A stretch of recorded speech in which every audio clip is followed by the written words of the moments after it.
Everyone, welcome back to my YouTube channel. तो उम्मीद है आप सब ठीक ही होंगे। तो मैं आ रहा हूँ काफ़ी दिनों बाद और आज की वीडियो काफ़ी ज़्यादा इन्फॉर्मेटिव है। इसमें मैं आपको बताऊंगा कि कुछ लोग, आप लोगों ने देखा होगा कुछ कैलीग्राफर्स को, कि वो जब कैलीग्राफी कर रहे होते हैं उन्होंने अपने नीचे कुछ रखा होता है। तो वो क्या चीज़ होती है, और मैं भी वही रखता हूँ। और आप लोग, और मैंने कई लोग देखे हैं जो वो चीज़ नहीं रखते और उनकी कैलीग्राफी पे काफ़ी ज़्यादा इफेक्ट करती है। और ये चीज़ सबसे पहले तो बताऊँ क्यों रखते हैं। अगर आप पहले मैं बता देता हूँ कि आप लोग ये रखते क्या हैं। ये होते हैं, आप पेपर्स रख सकते हैं, फॉर्म रख सकते हैं, या इस तरह की कोई चीज़ रख सकते हैं। अगर आप पेपर रख रहे हैं तो 7-8 रख लें, और अगर आप फॉर्म रख रहे हैं तो वो एक ही काफ़ी है। लेकिन मैं आपको रिकमेंड नहीं करूँगा फॉर्म, क्योंकि उनके दरमियान लाइंस होती हैं और आपके स्ट्रोक्स जो होते हैं इतने परफेक्ट नहीं बनते। तो सबसे पहले मैं आपको बता दूँ, ये जो रैपिंग पेपर होती है ना, ये रैपिंग पेपर जो होता है ये आप रख सकते हैं नीचे। अगर आप एक बड़ा ले लें, ये आप 2 ले लें, और ये देखें इनको तय करके, ये 2 हैं और इनको 4 बार तय करके तो ये इस तरह बन जाती है। और ये टोटल 8 की बन जाती है लेयर, काफ़ी बड़ी, क्योंकि मेरे पेपर्स काफ़ी बड़े होते हैं A4 साइज़ के, तो इस वजह से। और ये नीचे रखनी चाहिए। अगर आप नहीं रखेंगे तो मैं बताता हूँ आपकी कैलीग्राफी में बहुत ज़्यादा इफेक्ट पड़ेगा, और मेरी कैलीग्राफी पे बहुत ज़्यादा इफेक्ट पड़ा है। तो मैं आपको बता देता हूँ कि आप लोगों ने ये क्यों रखना है।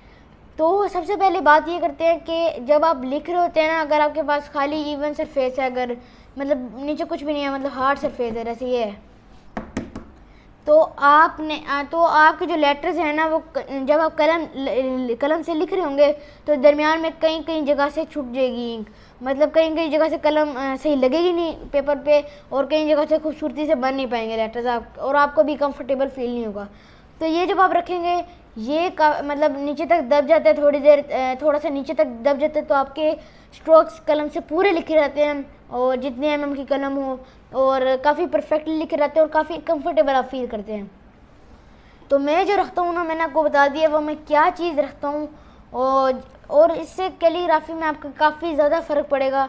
तो आप लोग भी ये चीज़ यूज़ ज़रूर कीजिएगा। ये 2 रैपिंग पेपर हैं, और अगर आपको प्रैक्टिस की ज़रूरत है आप इन पे प्रैक्टिस कर लें, तब भी नीचे रख लें। ये नहीं कि बस वाइट पेपर, मैंने तो वीडियोस वगैरह बनानी होती हैं, इस वजह से मैं फुल वाइट पेपर रखता हूँ, तो ये वजह है। और बाकी ये जो आपकी कैलीग्राफी पे काफ़ी इफ़ेक्ट करती है, और आपकी कैलीग्राफी जो है ना, और आगे इंशाल्लाह मैं कोशिश करूँगा कि रेगुलर डालूँ वीडियोज़, और रेगुलर इन्फॉर्मेटिव वीडियोज़ बनाऊँ। और जैसे कि अब मैं आपको अगली वीडियोज़ में एंगल का बताऊँगा, कि कई लोगों का एंगल का नहीं पता। मुझे इंस्टाग्राम पे काफ़ी DMs आते हैं, तो वो भी आपकी कॉन्सेप्ट आप लोगों की कैलीग्राफी में भी इंशाल्लाह ये बहुत इफेक्ट करेगा।